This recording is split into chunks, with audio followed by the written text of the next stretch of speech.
Your sister's running a $1 billion fund while you're chasing pipe dreams, Dad proclaimed to the room. Then Mom's phone pinged. Why does Bloomberg say your startup's worth $1,500,000,000 0 cents? The air froze, every eye on me. The rain-slicked highway stretched out before me like a ribbon of black ice, the Seattle skyline a distant smear of neon through the storm. My windshield wipers thumped a frantic rhythm, barely keeping up with the deluge as I gripped the steering wheel of my beat-up Toyota Corolla. The clock on the dash glowed 3:45 p.m., mocking me. I was late for what my mother had cryptically called a family emergency summit at our lakeside mansion in Medina. My stomach churned, not just from the espresso I'd downed at Vitalant's cramped office, but from the dread that had been building all week. Something was wrong. I could feel it, like the hum of a server about to crash. I was Olivia Harper, 32 years old, founder of Vitalink, a biotech startup that was supposed to change the world, or at least save a few lives before it burned through my savings.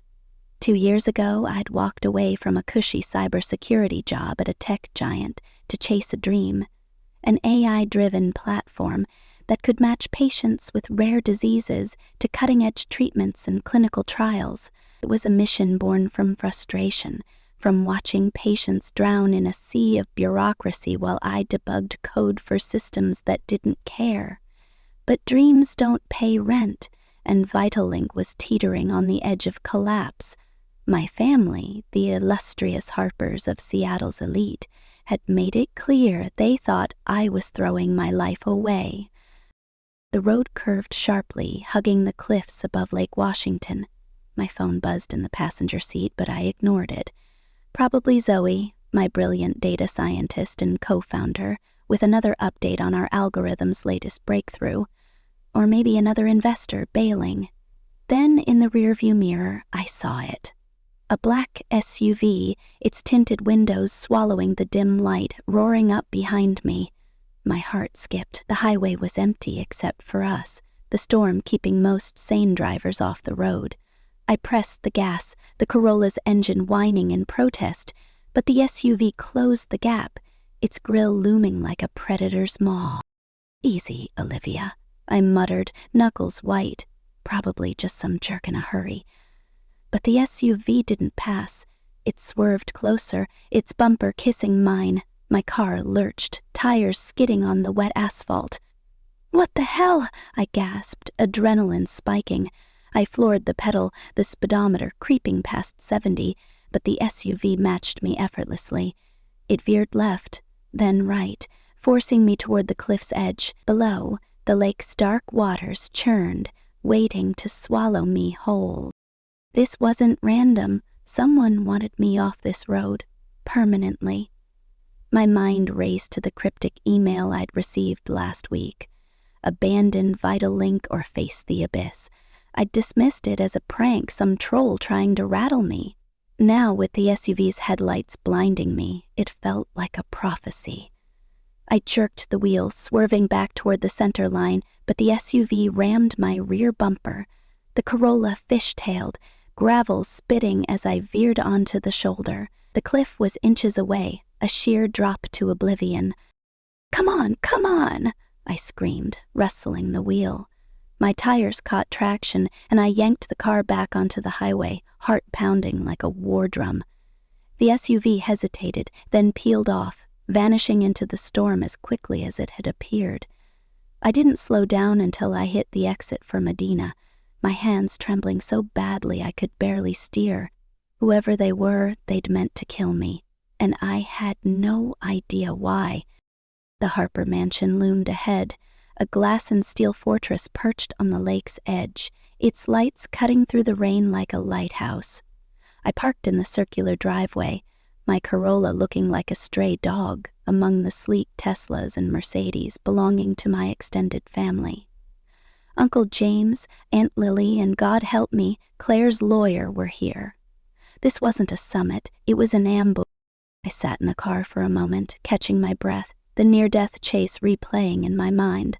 My phone buzzed again, a text from my mother, Evelyn, Seattle's darling of philanthropy. Olivia, where are you? It's urgent. I typed a quick reply. Here now, and stepped into the storm, the wind whipping my hair as I sprinted to the front door.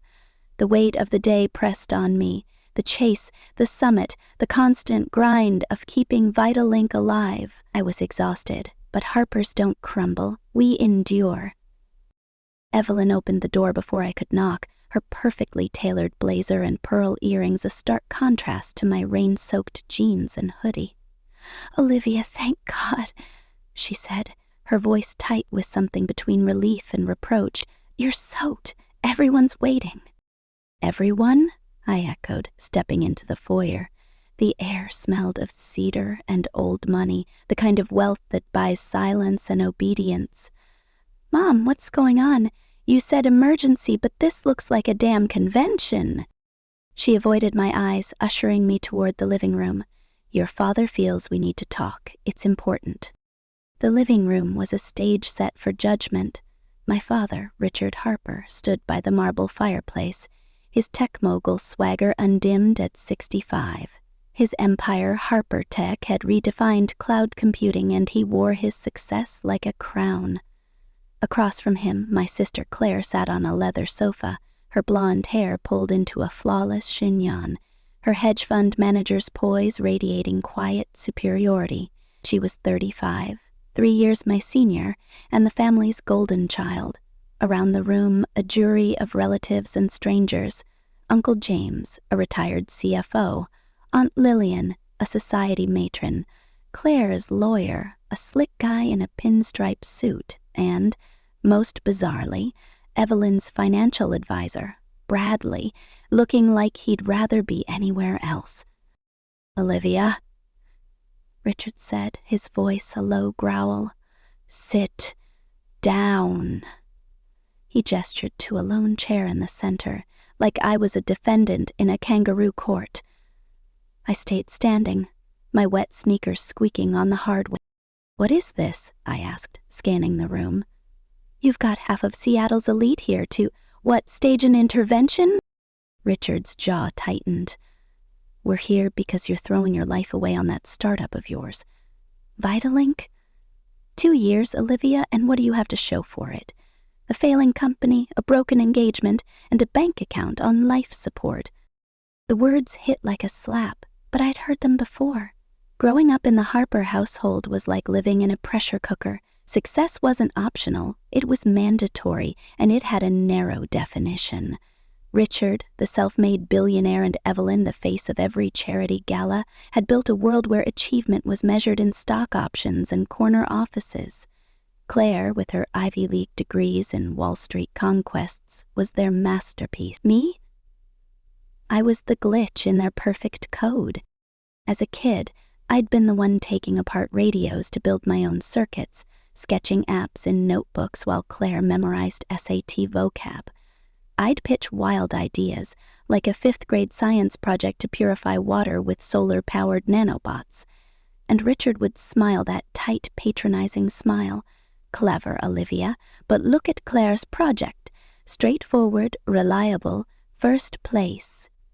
My creativity was a liability, a deviation from the Harper, but I didn't care. I wanted to build something that mattered, something that could save lives, not just pad bank accounts. Vitalink isn't failing, I said, my voice steady despite the adrenaline still coursing through me. We're helping people, patients with rare diseases who'd be dead without us. Our algorithm just hit 97% accuracy for matching complex conditions. That's not failure. That's a revolution. Uncle James snorted, adjusting his cufflinks. A revolution that's burning through cash faster than a Vegas slot machine. I saw your financials, Olivia. Your burn rate's a death spiral. You saw my financials? I shot a look at Richard. You shared confidential documents with him? I shared what you showed me when you begged for that $100,000 0 cents loan, Richard snapped. And James agrees. Vitalink's a pipe dream. The market's telling you to quit. Aunt Lillian leaned forward, her diamond earrings glinting. Sweetie, no one's saying you're not smart, but sometimes the smartest move is cutting your losses. I have a friend at Microsoft, great benefits, stable hours. I don't want to work at Microsoft, I said, my voice rising. I'm building a platform that's saving lives. We matched a teenager in Portland, Lily, 16, with a clinical trial that stopped her seizures. She's going to college next year because of us. Bradley, the financial advisor, cleared his throat. Altruism is noble, Olivia, but businesses need revenue. Pre-revenue models like yours. Pre-revenue by design, I cut in, frustration boiling over. We're building the network first, refining the AI. It's standard for platforms like ours. You'd know that if you'd bothered to understand what we do. Claire, silent until now, set down her legal pad. I've drafted some options for you, she said, her tone cool, professional. I have contacts at Amazon, Google. Your startup experience could be an asset on a resume, not a liability. I stared at her, betrayal stinging. Thanks, Claire, but I'm not looking for a job. I'm the CEO of a company that's changing healthcare. Richard scoffed. CEO? You're playing entrepreneur while Claire runs a $2 billion 0-cents fund. She's made partner, Olivia, while you're, what, living in a shoebox office eating ramen? The room went quiet, the weight of his words settling like ash. Claire lowered her eyes, but I saw the faint smile she couldn't hide. She'd always been the benchmark, the yardstick I could never measure up to. I wanted to scream, to tell them about the black SUV, the death threat, the hacker who'd breached our servers last month demanding $10 million 0 cents to not leak patient data. But what was the point? They'd never understand the stakes, the lives hanging in the balance. I was about to walk out when Evelyn's phone buzzed, loud enough to cut through the tension. She glanced at it, her face shifting from concern to confusion. Richard, you need to see this, she said, holding up the screen. What could possibly be more important than this? He snapped, but his eyes flicked to the phone. Then they widened. Evelyn read aloud, her voice trembling. Biotech startup Vital Link, valued at $1.5 billion, 0 cents in secret merger talks with BioNexus Corp., sources say, Bloomberg. She looked at me, her pearl earrings catching the light. Olivia, is this your company? The room froze. Every eye turned to me, a mix of shock, disbelief, and, on Richard's face, something like betrayal? My mind reeled. BioNexus Corp. Was a pharmaceutical titan, a name whispered in boardrooms. We'd had early talks with their innovation team about a partnership, but a merger? $1.5 billion, 0 cents? That was insane. I need to see that, I stammered, crossing the room. Evelyn handed me her phone, and I stared at the headline, my pulse hammering. The article quoted an unnamed source. Vitalink's AI algorithm with unprecedented accuracy in matching rare disease patients to clinical trials could save BioNexus billions in trial costs. My phone was vibrating non-stop now. Zoe, our lawyer Mia, unknown numbers with New York area codes. Something massive was happening, and I was the last to know. Olivia, Richard said, his voice softer but edged with accusation. Why didn't you tell us you were in murder talks? Because I wasn't, I said, my voice barely audible. Not like this. I need to call Zoe. I stepped onto the porch, the rain still pounding, and dialed Zoe. She answered on the first ring, her voice electric. Olivia, thank God. Have you seen Bloomberg? BioNexus is all in, $1.5 billion, 0 cents. They called after our 97% accuracy breakthrough last night. Their team's been tracking us and they're freaking out. Zoe, slow down, I said, gripping the railing. We weren't in merger talks. What's happening? We are now, she said, breathless. Their VP, Daniel Kessler, said our algorithm's the holy grail for their trial recruitment.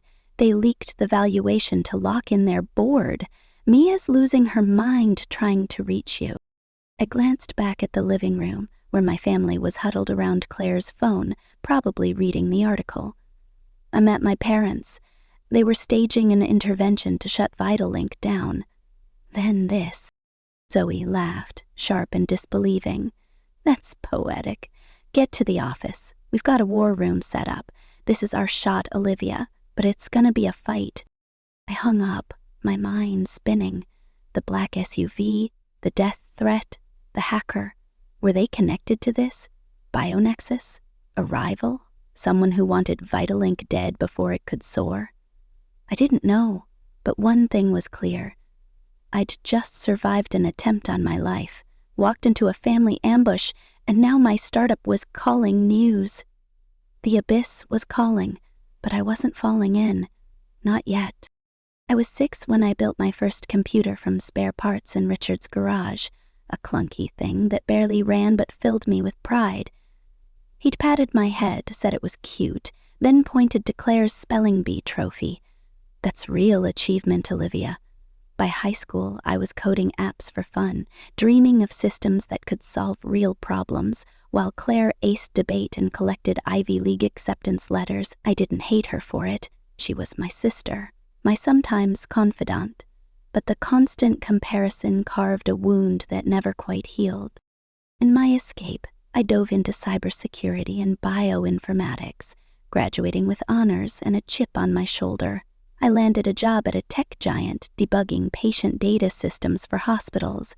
The pay was obscene, the benefits a golden cage, but I saw the cracks. Patients with rare diseases lost in a maze of outdated databases, dying while paperwork piled up. I'd pitch solutions, AI-driven platforms to streamline access, and my bosses would nod, then file my ideas in the maybe later drawer. I couldn't stay. I wouldn't.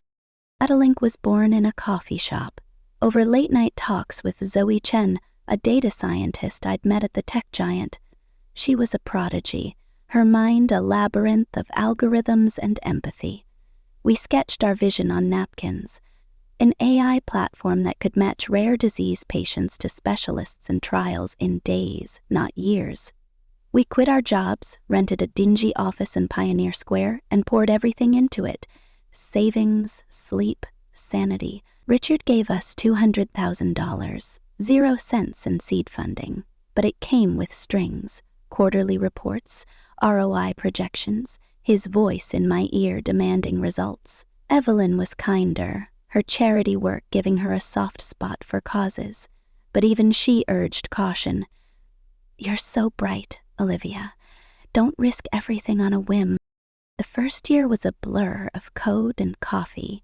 Zoe and I lived in the office, sleeping on air mattresses when we crashed at all.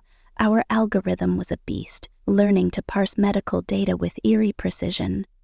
We secured $2 million 0 cents from biotech VCs, enough to hire a small team and launch beta tests. The results were staggering, a 42% accuracy boost over existing systems, patients matched to trials that saved their lives. Lily, a 16-year-old in Portland with a rare neurological disorder, was our first success. Her mother's tearful video call, thanking us for giving her daughter a future, kept me going through the darkest nights. But the world didn't care about Lily. Investors wanted profits, not sob stories. Regulators threw up roadblocks, citing unverified AI risks. My ex-fiancé, Nathan, a venture capitalist with a Rolex and a God complex, bailed when the going got tough. I thought this was a quick win, Olivia, he'd said, packing his bags. You're betting on a pipe dream. I didn't cry when he left. I coded harder. Then the real blows came. A hacker breached our servers, threatening to leak patient data unless I paid $10 million, 0 cents. We patched the breach, but the damage was done. Trust shaken, investors spooked. Rumors of insolvency planted by God knows who tanked a crucial funding round. Family dinners became battlegrounds. Richard's holiday toasts were odes to Claire's bonuses, her $2 million 0 cents condo, her real success. I'd sit there pushing mashed potatoes around my plate while Aunt Lillian asked if I was still doing that computer thing. Uncle James would chime in, "Tech's a young man's game, Olivia.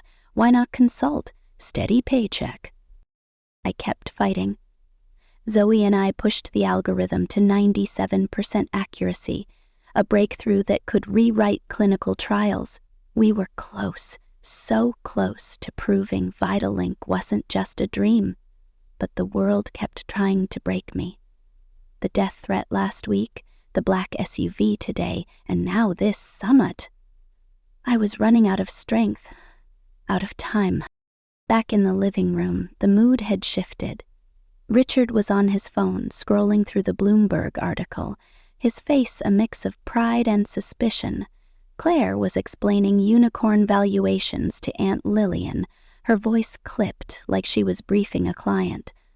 Evelyn kept glancing at me, her eyes pleading for an explanation. I need to go, I said, grabbing my purse. "There's a situation at the office." "Olivia, wait," Richard said, his tone softer but still commanding. "Why didn't you tell us about BioNexus? A $1.5 billion 0 cents deal? That's not something you hide." "I didn't hide it because it wasn't happening," I said, my voice sharp. "We had partnership talks under NDA. This merger stuff, news to me. I need to talk to my team." Bradley, the financial advisor, stepped forward, all smiles. "Congratulations, Olivia. A unicorn startup. Quite the feather in your cap." I ignored his outstretched hand. "Thanks, but I've got to go." Richard cleared his throat. "We didn't mean to keep you from something this significant. We were just concerned." I stopped, turning to face him. "Concerned? You gathered half the family to tell me I'm a failure. You called Vitalink a pipe dream, said I'm wasting my potential. That's not concern, Dad. That's control." Evelyn touched my arm. "Olivia, please. We love you. We just want what's best." "You want what you think is best," I corrected. "There's a difference." I walked out, the rain cold against my skin. Evelyn followed, her heels clicking on the driveway. "Olivia, wait. I'm proud of you. I always have been." I looked at her, the woman who'd stood silent while Richard tore me apart. "Thanks, Mom," I said, climbing into my car. "I'll call you later." As I drove toward Pioneer Square, my phone lit up with notifications. TechCrunch, Forbes, CNBC, all picking up the Bloomberg story. Our website traffic was spiking, servers straining under the load. I thought about Lily, about the patients we'd saved, about the ones we could still reach if we survived this. I thought about the SUV, the hacker, the threat. Someone wanted Vitalink stopped, and they weren't playing games. I pulled into the office lot, the neon glow of Seattle's tech district casting long shadows. Zoe was waiting at the door, her laptop under one arm, her eyes blazing with excitement and fear. "You ready for this?" she asked. I nodded, stepping into the fray. "Let's find out who's trying to bury us. And why." The office was a war zone, whiteboards scrawled with code, coffee cups littering every surface. Mia, our lawyer, was on the phone, barking at someone about NDAs. Our lead engineer, Sam, was frantically monitoring server logs, muttering about suspicious traffic. Zoe pulled me into our tiny conference room, a Bloomberg headline projected on the wall. Vitalink's $1.50 B valuation shakes biotech world. "Daniel Kessler from BioNexus called an hour ago," Zoe said, pacing. "Their team's been tracking our algorithm since the Portland pilot. When we hit 97% accuracy last night, they flipped. They want to buy us outright, $1,200,000,000, 0 cents cash and stock. I sank into a chair, my mind still on the SUV. And the leak? Bloomberg didn't pull that number out of thin air. Mia thinks Bionexus leaked it, Zoe said. They're hyping the valuation to justify it to their shareholders. But it's a double-edged sword. Every competitor's sniffing around now, and— She hesitated, her face darkening. Sam found something in the server logs. The hacker's back. They tried to breach us again this morning. My blood ran cold. The same one who wanted $10 million, 0 cents? Zoe nodded. Same signature. They're not just after money, Olivia. They want our algorithm, or they want it destroyed.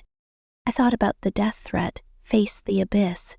The SUV's tinted windows flashed in my mind, the cliff's edge inches away. We need to know who's behind this, I said. The hack, the chase, the leak, it's all connected.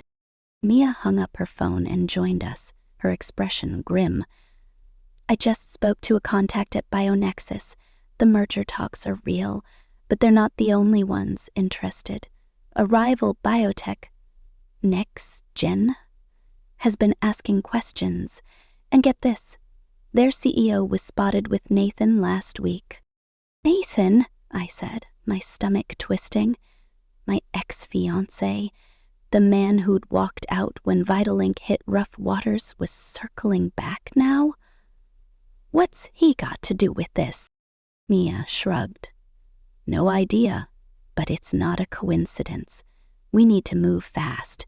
Bionexus wants a meeting tomorrow. If we don't lock in a deal, or at least a strategy, we're vulnerable to competitors, hackers, whoever's trying to scare you.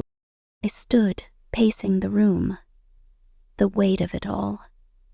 My family's betrayal, the chase, the hacker, Nathan's shadow, threatened to crush me, but I thought about Lily, about the 97% accuracy, about the patients waiting for us to succeed. I wasn't giving up.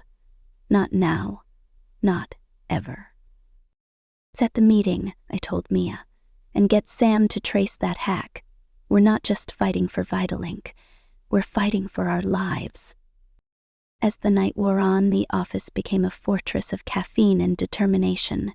Zoe and I pored over Bionexus's preliminary offer, a 50-page document that promised wealth but demanded control. Mia drafted a counter-proposal, pushing for a licensing deal to keep our algorithm ours. Sam worked with a cybersecurity consultant to lock down our servers, but the hacker's shadow lingered. Every ping from my phone felt like a warning. Around 2 a.m., Zoe handed me a coffee, her eyes bloodshot but fierce. You okay? That summit sounded brutal. I laughed, a hollow sound. Brutal doesn't cover it. Richard said Claire's a partner, while I'm playing entrepreneur. Then Bloomberg dropped the bomb. Zoe grinned. Talk about timing. Your dad's face must have been priceless. It was, I admitted, but the memory stung. They've never believed in me, Zoe. Not really. Even now, with a $1,500,000,000 0 cents headline, they're more shocked than proud. She squeezed my shoulder. Their loss. We're building something real. Lily's proof. The patients are proof. Screw the doubters. I nodded, but doubt gnawed at me. The SUV, the threat, the hack. Someone was watching, waiting for me to falter. And Nathan's name, creeping back like a ghost, made my skin crawl. What game was he playing? Was he tied to NextGen, to the hacker, to the SUV? I didn't know, but I'd find out. As dawn broke over Seattle, painting the skyline in hues of steel and gold, I stood by the office window, the city sprawling below. Vitalink was my dream, my fight, my reason to keep going. I'd survived the cliff, The intervention, the betrayal, whatever came next, BioNexus, NextGen, or the abyss itself, I'd face it head on, because some dreams are worth dying for. The rain hadn't stopped, a relentless Seattle downpour that mirrored the chaos in my head as I sped toward Pioneer Square. My Toyota Corolla's tires hissed on the wet asphalt, the memory of the black SUV's chase still burning in my veins. I was Olivia Harper, 32, CEO of Vitalink, a biotech startup that had just been slapped with a $1,500,000,000, 0 cents valuation by Bloomberg. An announcement I hadn't seen coming. My family's intervention at our lakeside mansion in Medina, meant to bury my dream, had imploded under that headline. But the victory was hollow. Someone had tried to run me off a cliff hours ago. A hacker was circling our servers, and now my phone was a ticking bomb. 22 missed calls from Zoe Chen, my co-founder, 7 from Mia, our lawyer, and a cryptic text from an unknown number, "You can't hide from the abyss." I pulled into the lot outside our office, a gritty brick building dwarfed by Seattle's tech towers. The neon glow of Pioneer Square painted the street in electric blues and pinks, but it couldn't mask the dread gnawing my stomach. Zoe was waiting at the door, her hoodie soaked, her dark eyes blazing with a mix of excitement and panic. "Olivia, you look like hell," she said, ushering me inside. "What happened at the man?" "They tried to crucify me," I said, shaking off the rain. "Called Vitalink a failure, said I'm wrecking the Harper legacy." Then Mom's phone buzzed with the Bloomberg alert. $1,500,000,000, 0 cents. You should have seen Richard's face, like he'd been punched. Zoe's laugh was sharp, almost manic. Poetic justice. But we've got bigger problems. BioNexus is moving fast, and someone's trying to sabotage us. Sam's got the servers locked down, but the hacker's back, and Mia's got news you're not gonna like. The office was a war zone, cables snaking across the floor, whiteboards scrawled with code, and empty Red Bull cans littering every surface. Sam, our lead engineer, was hunched over a laptop, his fingers flying as he muttered about intrusion signatures. Mia paced by the window, her phone pressed to her ear, her sharp suit a contrast to the chaos. The Bloomberg headline glowed on a projector screen. Vitalink's $1.50 B valuation shakes biotech world. "Olivia," Mia said, hanging up her call, "we're in deep. BioNexus's VP Daniel Kessler wants a meeting tomorrow. They're offering $1,200,000,000, 0 cents for a full buyout. But there's a catch. Nexen, their rival, is sniffing around, and someone's leaking our data to them, and..." She hesitated, her eyes flicking to Zoe. "The FDA just launched an investigation. They're citing unverified AI risks based on a whistleblower's claim that our algorithm misdiagnosed patients." "Misdiagnosed?" I snapped, my voice echoing in the small room. "That's bullshit. Our algorithm's at 97% accuracy, better than anything on the market. Who's this whistleblower?" Mia shook her head. "Anonymous. The claim hit Twitter an hour ago, and it's already a media firestorm. Vitalink fail is trending. We're bleeding credibility." I sank into a chair, the weight of it all crushing me. The SUV chase, the death threat, the hacker, and now this. It wasn't random. Someone was orchestrating a takedown, and they were hitting us from every angle. "What about the hacker?" I asked, turning to Sam. He pushed his glasses up, his face pale. "Same signature as last month's breach. They tried to access our core algorithm this morning. Failed, but they left a message in the code.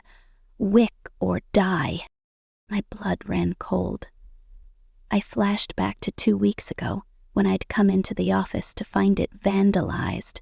Papers shredded, monitors smashed, and "Quit or Die" spray-painted in red across my desk. I'd reported it to the police, but they'd written it off as tech rivalry vandalism. Now, It felt like a warning I should have heeded. Zoe leaned against the wall, her arms crossed. This isn't just about money, Olivia. Someone wants Vitalink gone. Our algorithm, our mission, everything.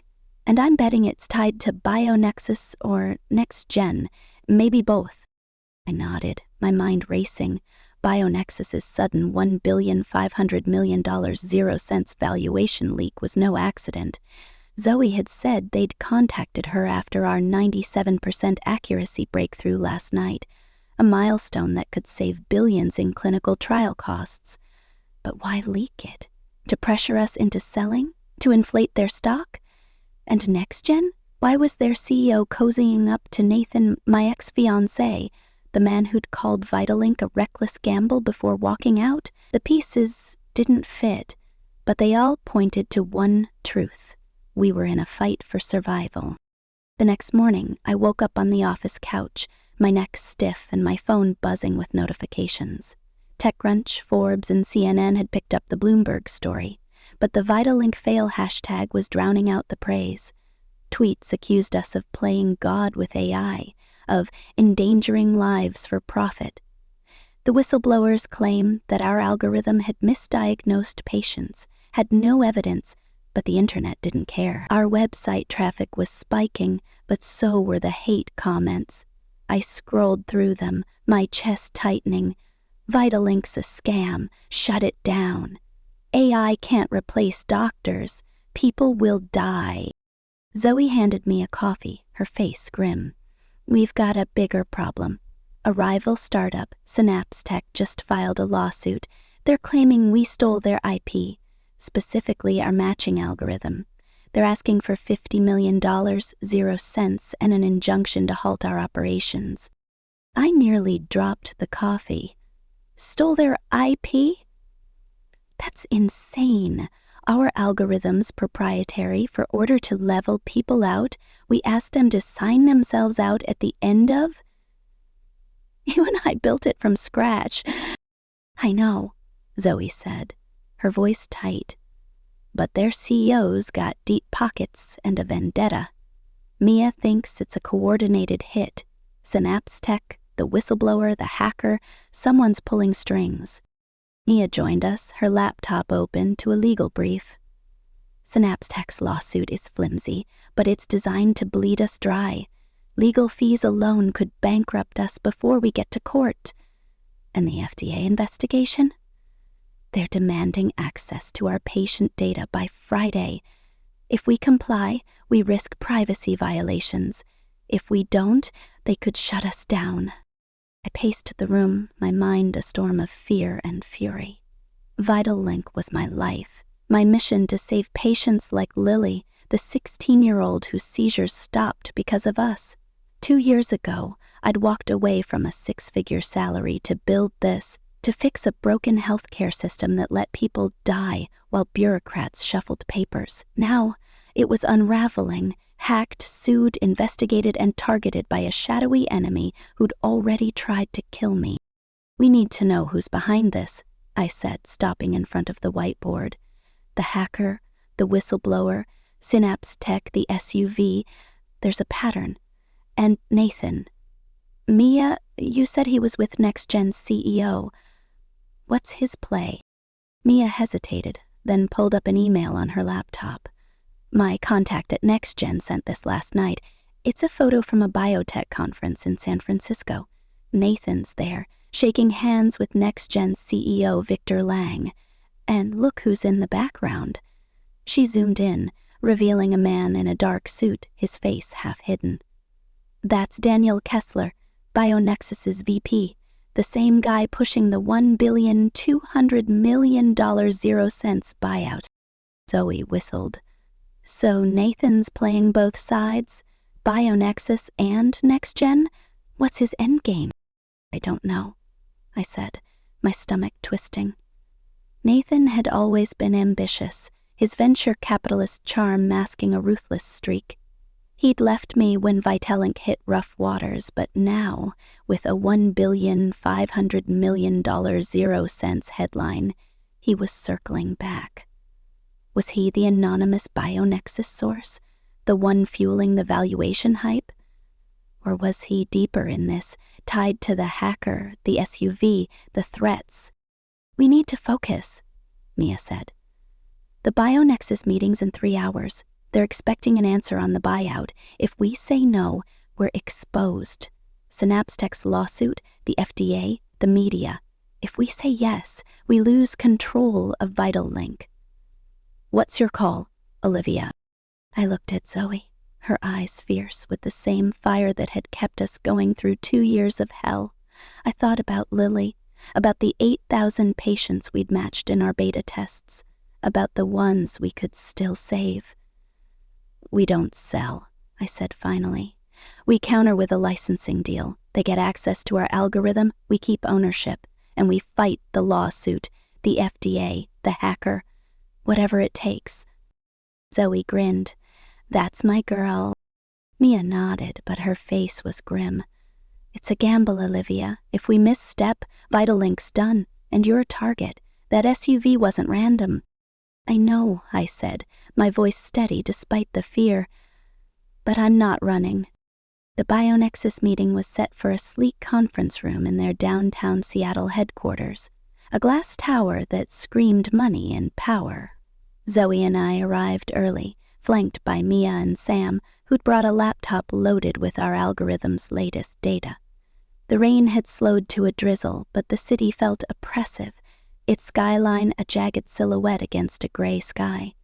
I couldn't shake the feeling I was being watched, every passing car a potential threat.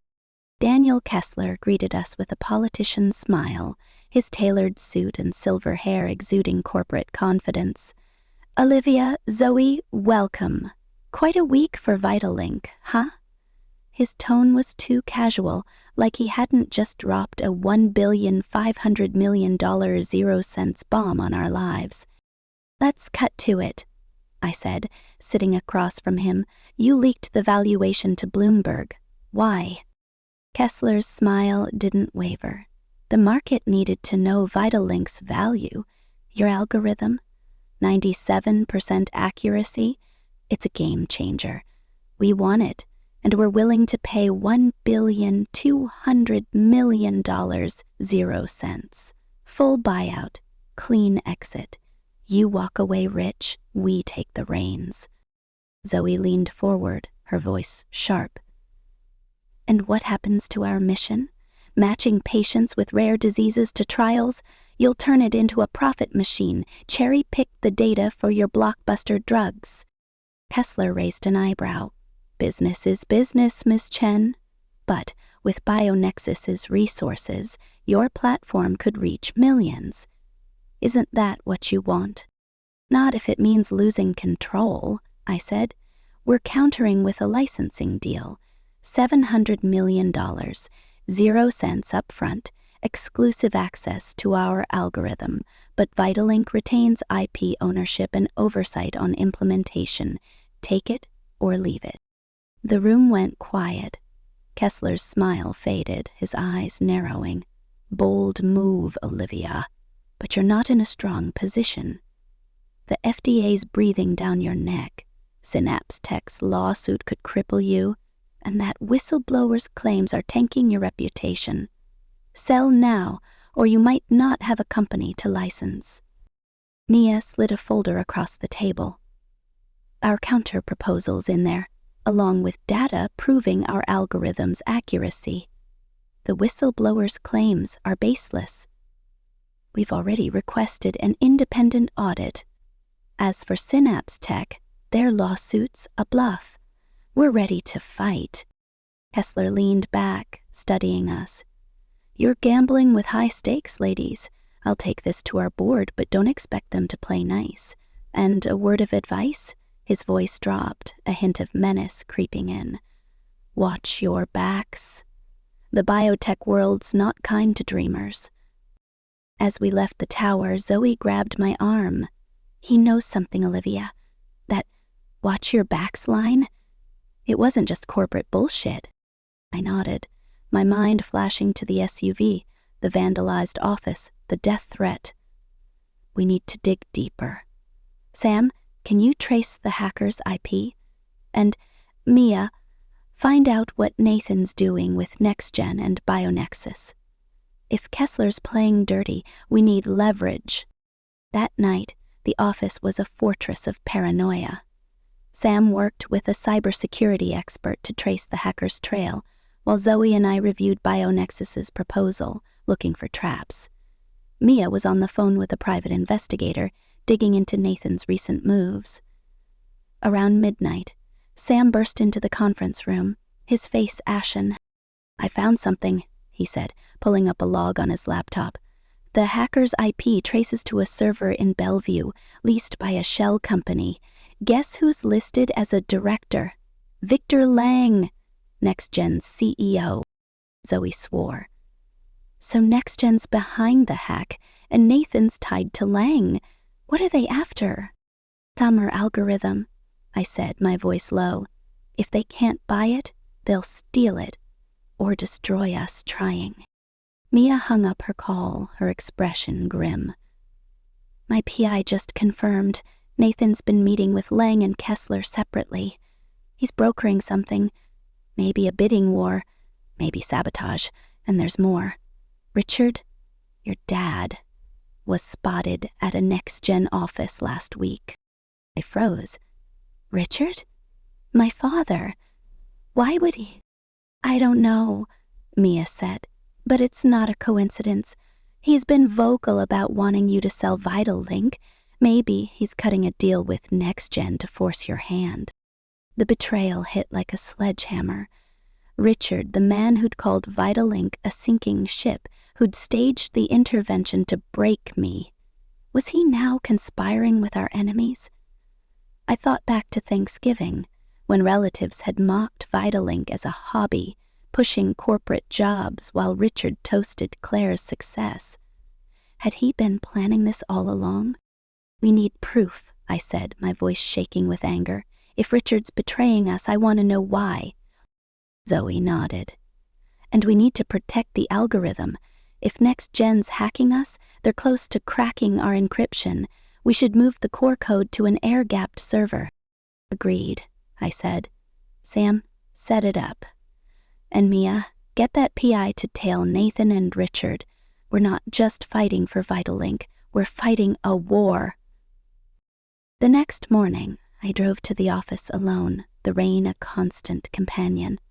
I was halfway through Pioneer Square when my brakes failed. The pedal sank to the floor, useless, as my Corolla barreled toward a busy intersection. My heart seized, the world slowing to a crawl. I yanked the wheel, swerving onto a side street, the car skidding on wet pavement. Horns blared, headlights flashed, but I managed to coast into an empty lot. The car shuddering to a stop inches from a concrete barrier. I sat there, trembling, the memory of the SUV chase flooding back.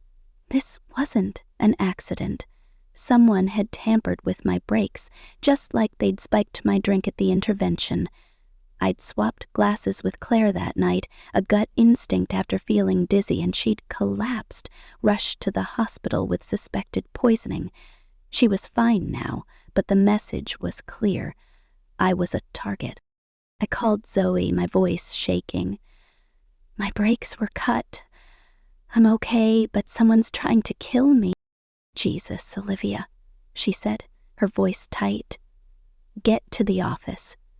I'm sending Sam to pick you up. We're locking this place down." As I waited for Sam, my phone buzzed with a new email. No sender, just a single line. "The abyss is closer than you think." I stared at it, my blood turning to ice. The hacker, the SUV, the brakes, the spiked drink, they weren't just threats. They were a countdown. Sam arrived in a beat-up Honda, his usual sarcasm replaced by grim focus.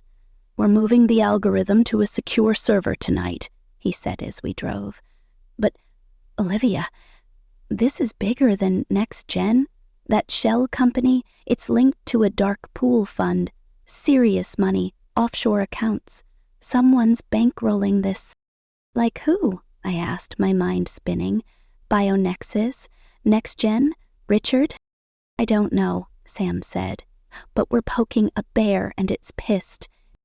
Back at the office, Zoe had turned our conference room into a command center. Mia was there, along with a surprise guest, Claire. My sister stood by the whiteboard, her tailored blazer swapped for a hoodie, her face a mix of guilt and determination. "Olivia," she said, stepping forward, "I owe you an apology. I was wrong. About Vitalink, about you. I want to help." I stared at her, the memory of the intervention still raw. "You sat there while Dad tore me apart, Claire. You drafted options for me to quit. Why should I trust you now?" "Because I was blind," she said, her voice breaking. "I bought into Dad's narrative, but I've been reading about Vitaling. Lily's story, the 8,000 patients you've helped, it's incredible. And when I heard about the breaks, the poisoning, I can't stand by anymore. I'm a lawyer. Let me fight for you." Zoe raised an eyebrow. "You're a corporate shark, Claire. What's your angle?"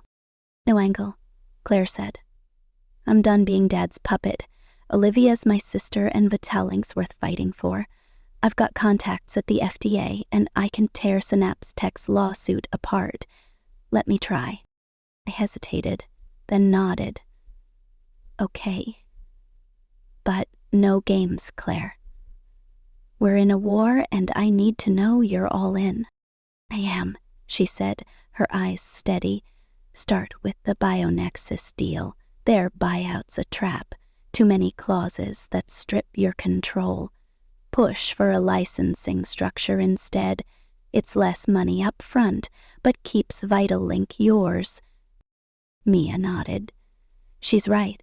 I've drafted a counter. $700 million, 0 cents licensing fee. IP stays with us, and we dictate patient optimization. BioNexus won't like it, but they need your algorithm too badly to walk away." As we strategized, Sam burst in, his laptop glowing with new data. "Got a hit on the hacker. The Bellevue server's linked to a second shell company, and guess who's a silent partner? Nathan." My heart stopped. Nathan, my ex, the man who'd abandoned me, was neck deep in this. Was he the one pulling strings, bankrolling the hack, cutting my brakes? And Richard, my own father, meeting with Next Gen? The betrayal cut deeper than I'd thought possible. "We need to confront them," I said, my voice low. "Nathan, Richard, Kessler, Lang. We're not just defending Vitalink. We're exposing a conspiracy." The next day, BioNexus responded to our counterproposal with surprising speed. Kessler called a follow-up meeting, his tone clipped but open to negotiation. "The board's intrigued by your licensing idea," he said over Zoom. "But $700 million 0 cents is steep.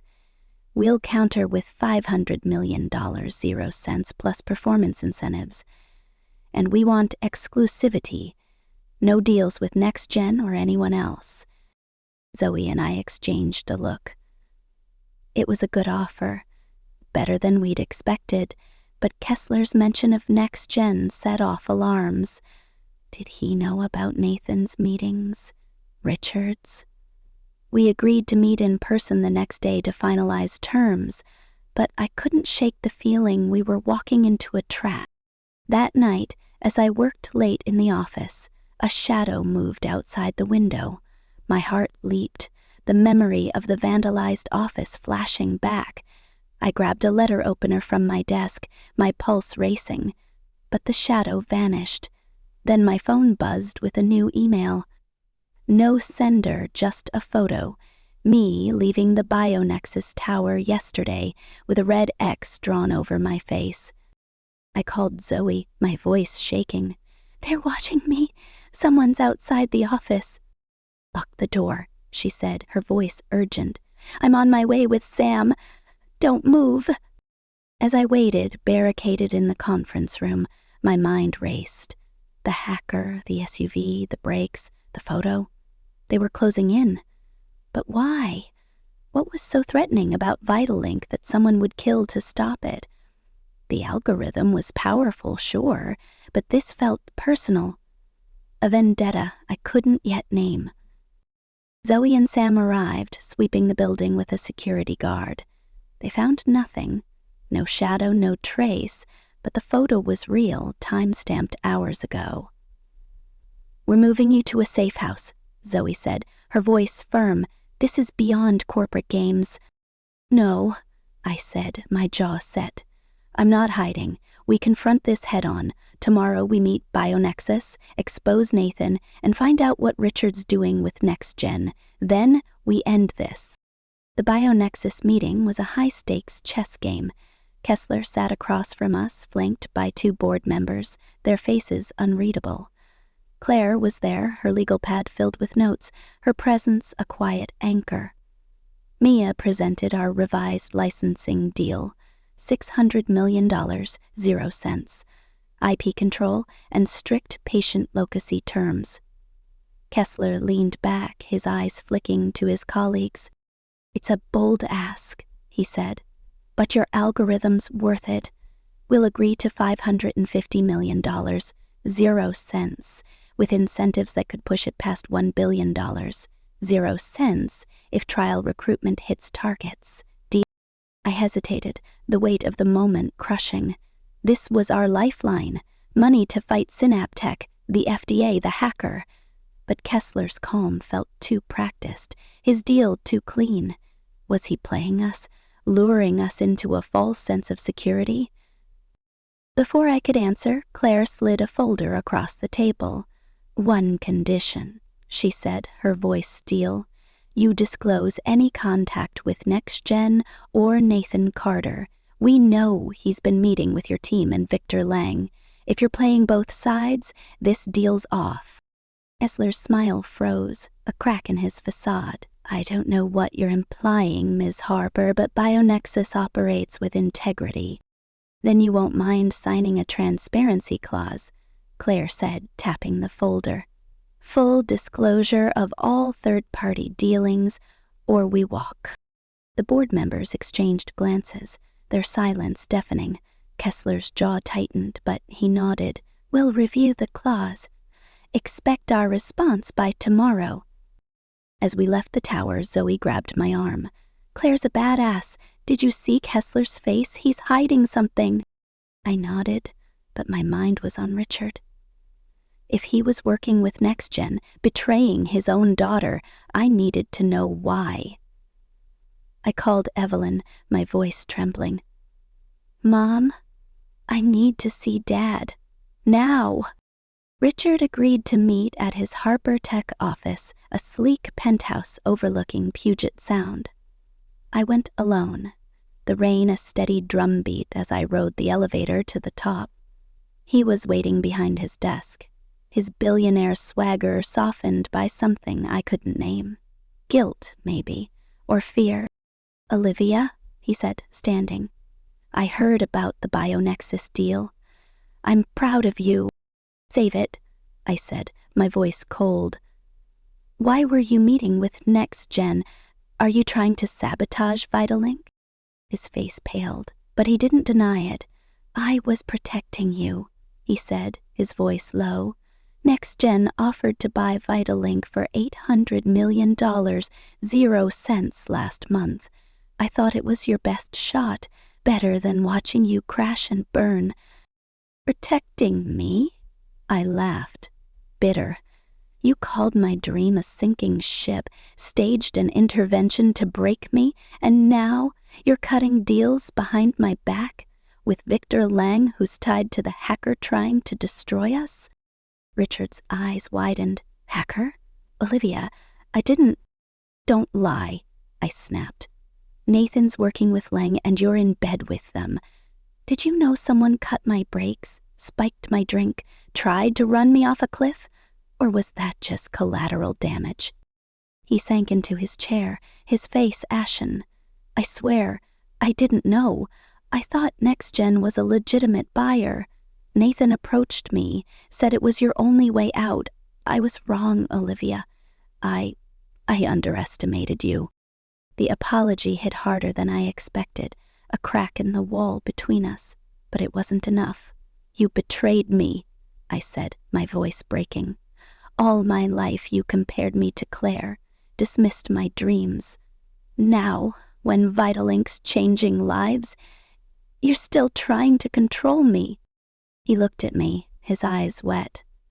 "I was afraid for you. The startup world's brutal, and I've seen it destroy people. But I see it now. Vitalink's real. You're real. Let me help you fix this." I wanted to believe him, but trust was a luxury I couldn't afford. "Prove it," I said. "Tell me everything you know about NextGen and Nathan, and stay out of my way." That night, the office was a hive of activity. Sam had moved the algorithm to an air-gapped server, safe from hackers. Mia's PI sent a report. Nathan was brokering a deal to sell Vitalink's stolen algorithm to NextGen, with Kessler as a silent partner. The photo of me with the red X, sent from a burner phone linked to a NextGen contractor, and the shadowy group targeting our scientists, a mercenary tech outfit hired through the same dark pool fund Sam had flagged. Claire worked late, drafting a legal strategy to crush Synapse Tech's lawsuit and pressure the FDA for transparency on the whistleblower. Zoe and I prepared for BioNexus's response, knowing it could make or break us. Around 3 a.m., Evelyn called, her voice trembling. "Olivia, your father told me everything," she said. "He's devastated. He wants to make this right, and I'm sorry for the intervention, for not speaking up. I was scared for you, but I was wrong." I closed my eyes, the weight of her words sinking in. "I know, Mom. We're finding a way forward, but I need you to trust me now." "I do," she said, her voice breaking. "You're stronger than I ever realized." As dawn broke, BioNexus sent their response.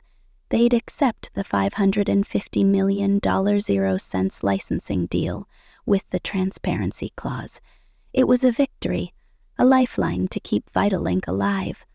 But the war wasn't over.